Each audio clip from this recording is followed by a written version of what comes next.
कहते यहां से तो कोई गुरुमुख पूर्ण संत और फिर संत में पूरी आस्था पूरी मर्यादा में रहता हुआ कोई बिरला ही संत यहां से पार होकर जाता है। जम किंकर के धाम नरेसा,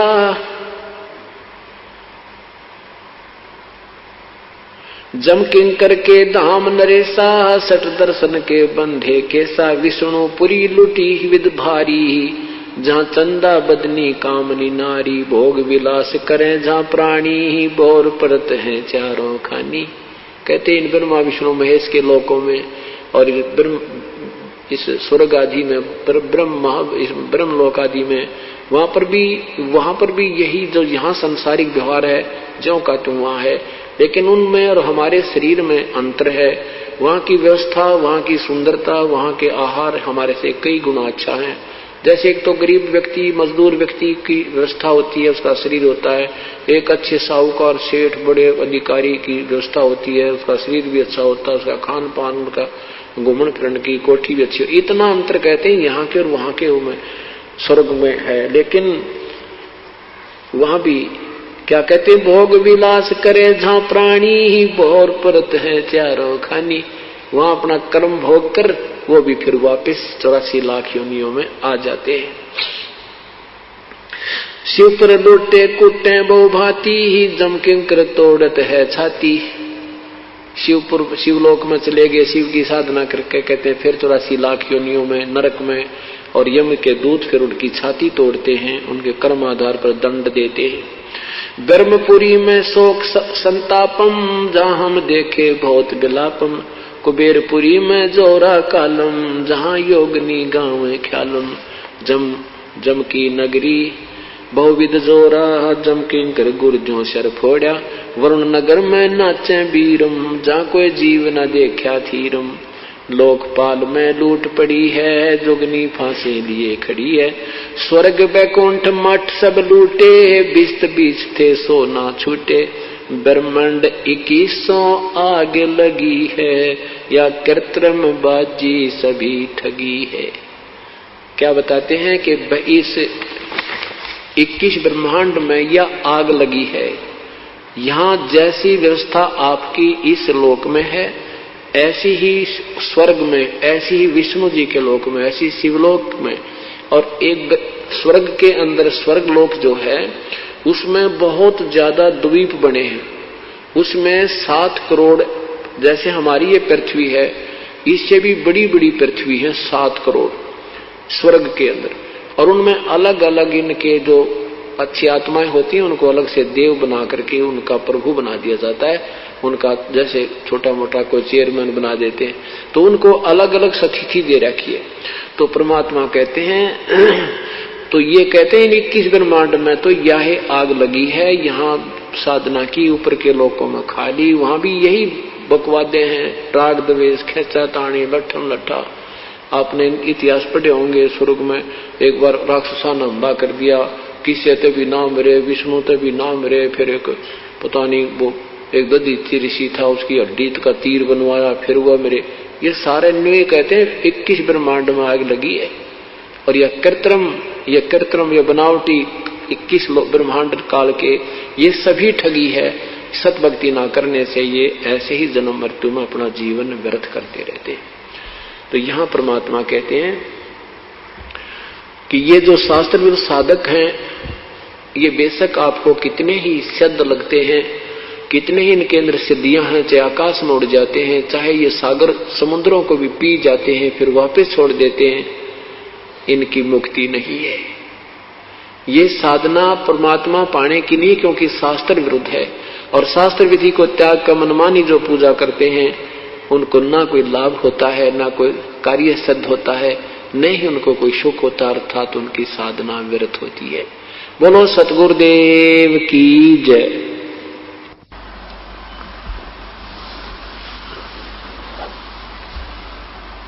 सभी पुण्यात्मा परमेश्वर की महिमा कल से सुन रहे हैं। कल के शाम के सत्संग में आपने सुना था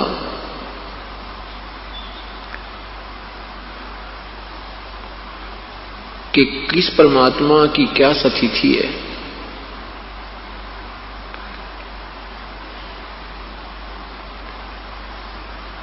अब उस परमेश्वर के पाने की विधि क्या है? वो परमात्मा जो पूर्ण ब्रह्म है, पूर्ण परमेश्वर है, सशरीर है, जिसका नाम कबीर है, जिसके विषय में सभी सदग्रंथ गवाही दे रहे हैं, आंखों देखे संत उसको प्रमाणित कर रहे हैं। उसके पाने की विधि कैसी है? कौन सा वो मंत्र है जिससे परमात्मा प्राप्त किया जा सकता है, जीवन मरण पूर्ण रूप से समाप्त किया जा सकता है?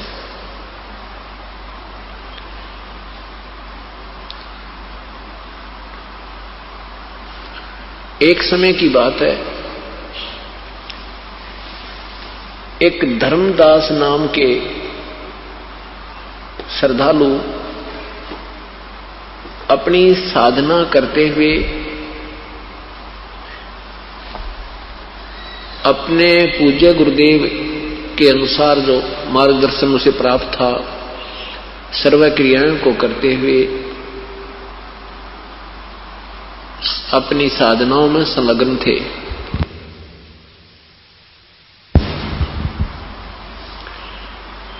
पवित्र हिंदू धर्म में जन्म होने के कारण सेठ धर्मदास जी श्री ब्रह्मा जी, श्री विष्णु तथा श्री शिव जी के गुणगान किया करते थे। ब्रह्मा तथा विष्णु तथा शिव जी की पूजा विशेष किया करते थे। हरे राम हरे कृष्ण, ओम नमः शिवाय, ओम नमो भागवते वासुदेवाय, ओम आदि मंत्रों का भी जाप करते थे। हरे राम हरे कृष्ण आदि भी जाप करते थे। विष्णु पुराण का पाठ करते थे। गीता जी का नित्य अध्ययन करते थे, स्वाध्याय करते थे। एकादशी का व्रत करते थे। गुरुदेव के बताए अनुसार 68 तीर्थों पर भी भ्रमण के लिए वो घूम रहे थे।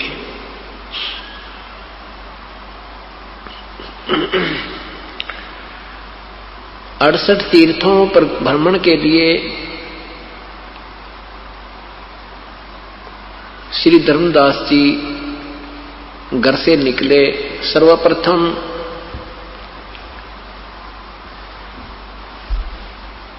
मथुरा में पहुंचे। मथुरा में जिस तालाब में, जिस जोहड़ में भगवान श्री कृष्ण स्नान किया करते थे, वहां जाकर के ये माना जाता है कि यहां स्नान करने से जीव का कल्याण होता है। उसके बाद फिर वृंदावन जाते हैं।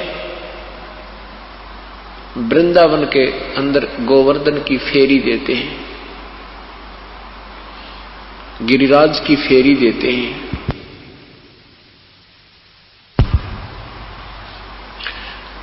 वृंदावन के बाद फिर बरसाने में भी जाते हैं, जहां की राधा जी थी। ये मथुरा जाने वाले उस तीर्थ का लाभ बताते हैं कि ये सब क्रियाएं करने से उसको बहुत लाभ होता है। इसी दृष्टिकोण से श्री धर्मदास जी मथुरा के अंदर पहुंचे। उस तालाब में स्नान किया। स्नान करके बाहर कुछ स्थान को गाय के गोबर और मिट्टी मिलाकर के स्वच्छ किया, उसको लीपा, पलस्तर किया, मड पलस्तर किया।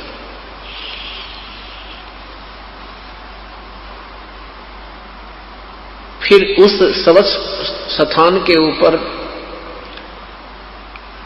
भगवान का एक चित्र रखा, जिसको शालग्राम कहते हैं।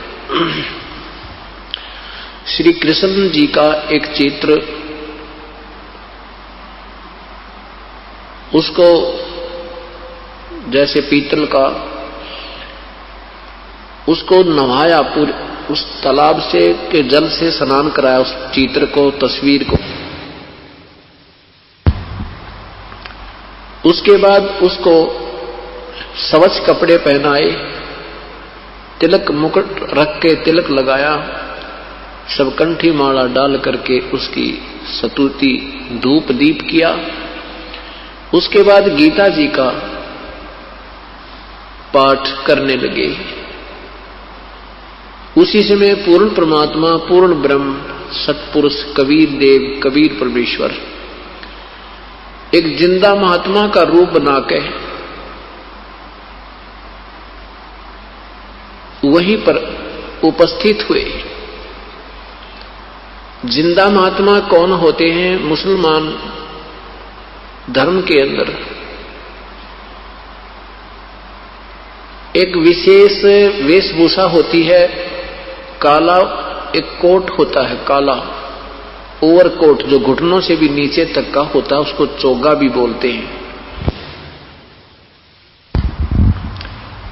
वो काला एक कोट पहने हुए और सिर पर काला टोप पहने हुए, लंबे से चोटे का, ऐसी वेशभूषा वाले साधक को जिंदा महात्मा बोलते हैं। जिंदा महात्मा की वेशभूषा में परमेश्वर धर्मदास जी जो अपनी साधना कर रहे थे उससे कुछ दूरी पर विराजमान हो गए, बैठ गए। धर्मदास जी ने देखा कि एक साधु आपकी क्रिया को बड़े गौर से देख रहे हैं। ऊंची आवाज में गीता जी का पाठ करने लगे।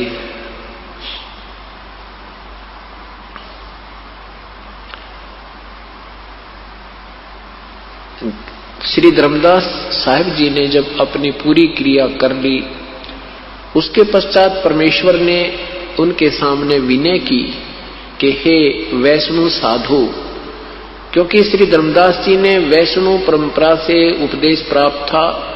श्री रूपदास जी उनके गुरुदेव थे। वैष्णव परंपरा के संत साधु साधक की क्या पहचान होती है कि गले में एक तुलसी का एक ही मनिया होता है, मोटा सा तुलसी की लकड़ी का एक मनिया होता है, मणका, और उसको गले में सूत के धागे में डालकर लटकाए रखते हैं। उससे पहचान होती है कि ये वैष्णव परंपरा से उपदेश प्राप्त प्राणी है। मस्तिष्क पर तिलक लगाना ये भी वैष्णव परंपरा के साधुओं का ही प्रमाण पहचान होती है। उस पे 3 तिलक लगाते हैं। परमेश्वर अपने आप को छुपा करके उस प्यारी आत्मा धर्मदास जी को समझाने, शरण में लेने के लिए उनको महिमा देते हैं कि हे महात्मा जी। कबीर साहब कहते हैं धर्मदास साहिब जी को कि हे महात्मा जी, आपकी साधना मुझे बहुत अच्छी लगी। आप बहुत ही अच्छी तरह उच्चारण कर रहे थे। मैं बहुत जगह घूम चुका हूं, भ्रम लिया हूं, मुझे कोई सतमार्ग बताने वाला संत नहीं मिल रहा। मेरा भी कल्याण करो, मुझे भी कुछ भक्ति मार्ग बता दो। धर्मदास जी ने सोचा कि एक मुसलमान होकर और तेरी साधना से प्रभावित हुआ है तो इसका कल्याण संभव है, इसको मैं अपनी भक्ति विधि बताता हूं। धर्मदास जी ने कहा कि भगत जी देखो, मैं भगवान के विषय में बता दूंगा, लेकिन उपदेश मेरे गुरुजी देंगे आपको, उनसे आपको उपदेश दिला दूंगा। परमेश्वर ने कहा कि ठीक है, पहले मेरे प्रश्नों का कुछ उत्तर दो, मेरी शंका समाधान करो, फिर मैं आपके गुरुदेव के पास चल के उपदेश ग्रहण करूंगा। धर्मदास जी बड़े प्रसन्न हुए। धर्मदास जी ने बताया कि हम वैष्णव परंपरा से उपदेशी हैं, हम छोटी जाति वाले व्यक्ति से के संपर्क में नहीं आते, हम नीच को निकट नहीं बैठने देते, हम कोई जीव हिंसा नहीं करते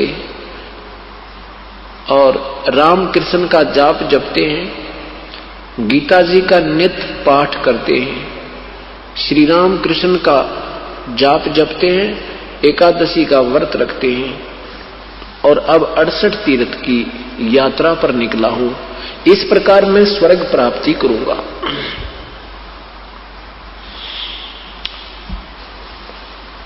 परमेश्वर ने कहा, ठीक है महात्मा जी, मैं कुछ शंका समाधान के लिए प्रश्न करना चाहता हूं। धर्मदास जी ने कहा, शौक से कीजिए, शंका समाधान नहीं होगा तो आप कैसे भक्ति कर पाओगे। परमेश्वर ने कहा, आपने कहा कि मैं स्वर्ग जाऊंगा, इस तरह इस विधि से मैं स्वर्ग प्राप्ति करूंगा। आप स्वर्ग के अंदर कितने दिन रहोगे संत जी? सुना है कि स्वर्ग भी एक समय विनाश में आता है।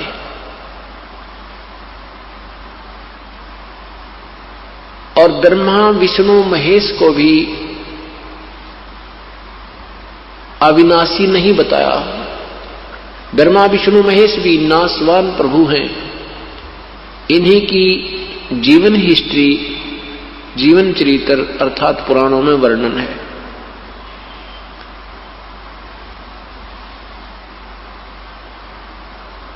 अब धर्मदास जी इस बात को सुनकर बड़ा दुखी होता है कि ये ऊटपटांग बातें करने लगा। फिर भी सोचा कि प्रश्न किया है तो उत्तर दूंगा ही।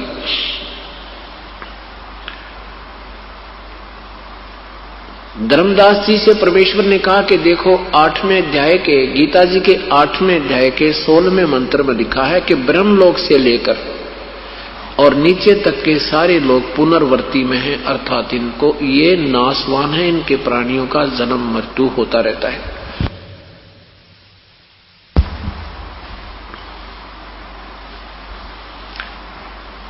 अब धर्मदास जी नित्य पाठ करते थे, परंतु गीता जी को इतनी गहराई से नहीं सोचते थे। उनको वो श्लोक और अध्याय याद थे, नित्य पाठ करने से वो कंठस्थ याद थे। धर्मदास जी ने सोचा, लिखा तो ऐसा ही है। तो फिर स्वर्ग में गए हुए प्राणी भी पूर्ण मोक्ष प्राप्त नहीं हुए, उनका भी जो है भजन भक्ति सफल नहीं हुआ।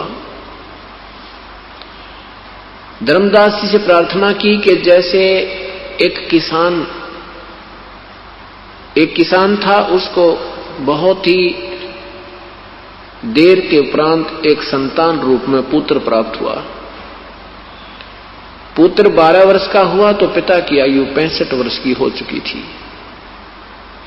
किसान ने सोचा कि मैं वृद्ध हो चुका हूं, ना जाने कब यहां से जाने का समय आ जाए, मेरा पुत्र अभी बच्चा है, इसके लिए मैं अपने इस कृषि के अनुभव को लिख देता हूं और बच्चे को कह देता हूं, बेटा जब भी तू किसी वस्तु के में किसी भी क्रिया में, किसी फसल के बीजने में अगर तू दिक्कत महसूस करे तो मेरे द्वारा लिखे हुए इस अनुभव का सहयोग लेना और इसको पढ़ लेना। पिता की मृत्यु हो जाती है और वो पुत्र प्रतिदिन पिता के अनुभव को एक बार पाठ कर लेता है और जैसे पिता ने उसमें लिखा है ऐसे वो क्रिया कर नहीं रहा तो क्या वो सफल हो जाएगा अपने कृषि के व्यवसाय में?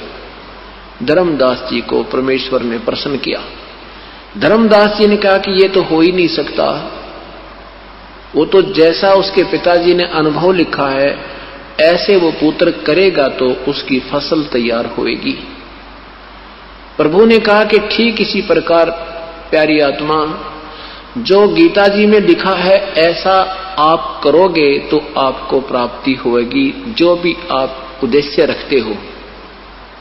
और यदि गीता जी के पाठ को नित्य करते हो, उसके विपरीत क्रिया करते हो तो आपको क्या मिलेगा? सफलता या असफलता? धर्मदास जी चुप हो गए।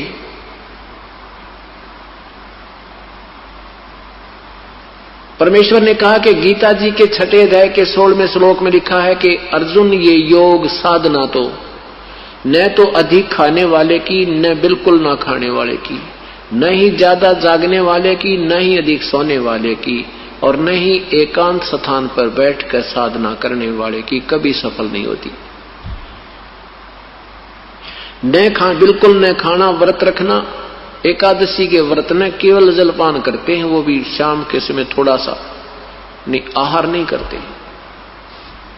अब तो क्योंकि अब समय बदलता जा रहा है, अपनी अपनी क्रियाएं बदलती जा रही हैं, लेकिन पूर्ण एकादशी के व्रत को बिल्कुल आहार नहीं किया जाता। तो परमात्मा ने कहा कि जब तुम, गीता जी मना कर रही है कि व्रत मत करो और तुम व्रत कर रहे हो, तो गीता जी की अवहेलना कर रहे हो, शास्त्र विधि त्याग का मनमानी पूजा कर रहे हो। हरे राम हरे कृष्ण सीताराम राधे श्याम राधे राधे श्याम मिला दे, ये क्या गीता जी में कहीं लिखा है? गीता जी में लिखा है 8वें अध्याय के 13वें श्लोक में कि ओम इति एक अक्षरम ब्रह्म व्यवहारन माम अनुसमरण, यह प्रयाति तजन देहम सयाति परमाम गतिम। मेरा तो एक अक्षर का ओम नाम है, मुझ ब्रह्म के सिमरण करने का उच्चारण करके ओम ओम ओम ओम ओम ओम ऐसे, और जो इस तरह साधना अंतिम श्वास तक करता है वो मेरे वाली परम गति को प्राप्त होता है। ये हरे राम राधे कृष्ण सीताराम ओम नमः शिवाय ओम नमो भगवते वासुदेव, ये मंत्र मनमुखी है, मनमानी साधना मनमाना आचरण है। इसके विषय में पवित्र गीता जी के ध्यान नंबर 16 के मंत्र नंबर 23-24 में कहा है कि जो शास्त्र विधि को त्याग कर मनमाना आचरण अर्थात पूजा करते हैं, उनको ना कोई सुख हो है, ना कार्य सिद्ध हो है, ना ही उनकी कोई गति हो है, यूजलेस प्रयत्न है। अब धर्मदास उस परमेश्वर के मुख की तरफ देख रहा है कि ये मुसलमान होकर के और गीता को इतने प्यारे ढंग से विवरण कर रहा है, ये कहानी क्या है? मुसलमान लोग तो अपने कुरान शरीफ के अतिरिक्त किसी शास्त्र को छूते भी नहीं।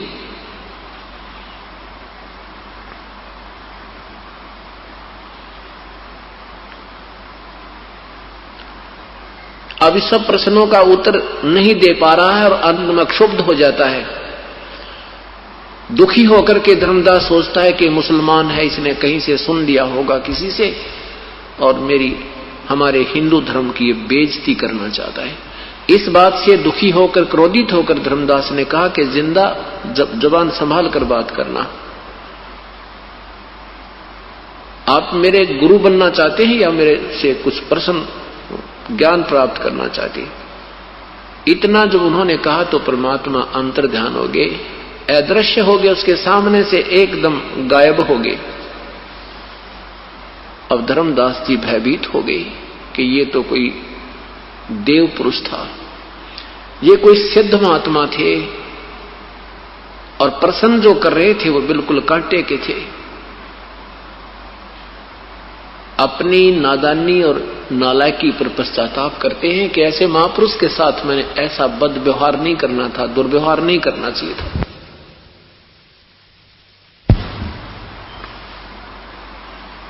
और गीता जी को उठाकर देखते हैं, वो ज्यों का तो मिलता है 8वें अध्याय का 13वां श्लोक,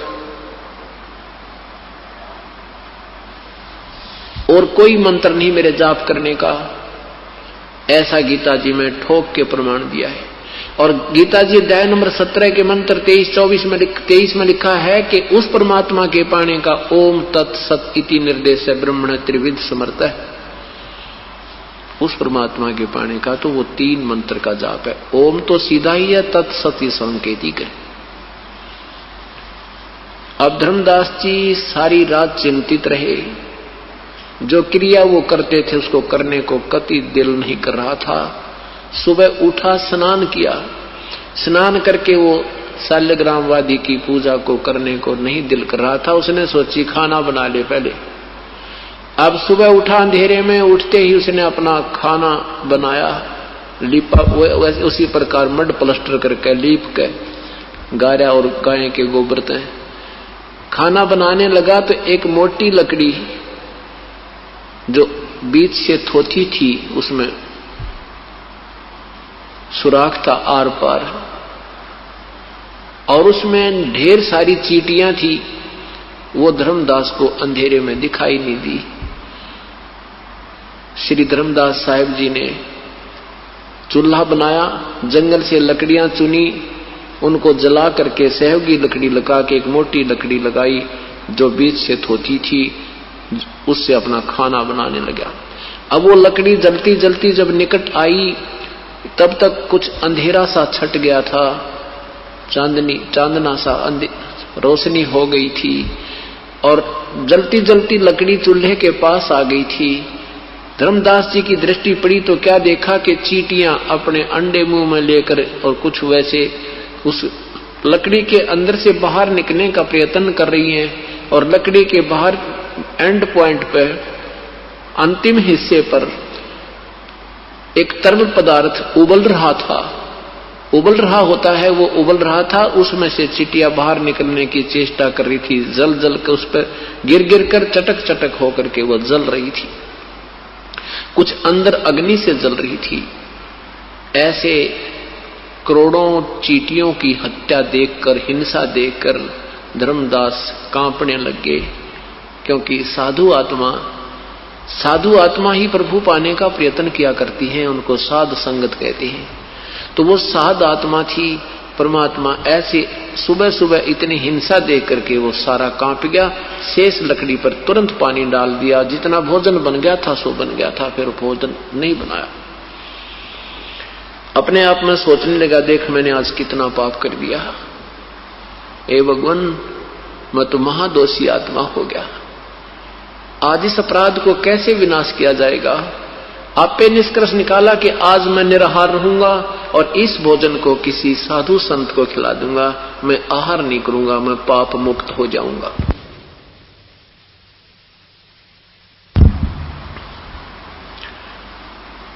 उस सारे भोजन को उठा करके धर्मदास जी चल पड़े संत की तलाश में। वही पूर्ण परमात्मा, पूर्ण ब्रह्म, सतपुरुष एक साधु भेष बनाकर, जैसे हम साधु मानते हैं, हमारी तो दृष्टिकोण बना हुआ है कि लाल कपड़े हो, भगवा बाणा हो, गले में एक माला हो, माथे पर तिलक हो, जटा बड़ी हो या मूंड मुड़ा रखा हो या कोई ऐसी क्रिया हो तो हम उसको संत मानते हैं। ये हमारा दृष्टिकोण है। लेकिन परमात्मा के लिए ये दृष्टिकोण नहीं है, ये तो ऊपरी दिखावा है। जिसमें सतभक्ति और सतज्ञान है वही साधु होता है, वो चाहे कैसी वेशभूषा में। धर्मदास जी की दृष्टि पड़ी के सामने साधु बैठा है, उनके चरणों में प्रणाम किया और आहार रख दिया सामने और कहा प्रभु भोजन पाओ। हे महात्मा जी आहार करो, आपको भूख लगी होगी। परमेश्वर ने कहा हां धर्मदास जी मुझे भूख लगी है। धन्य हो, धन्यभाग, धन्यवाद हो आपका।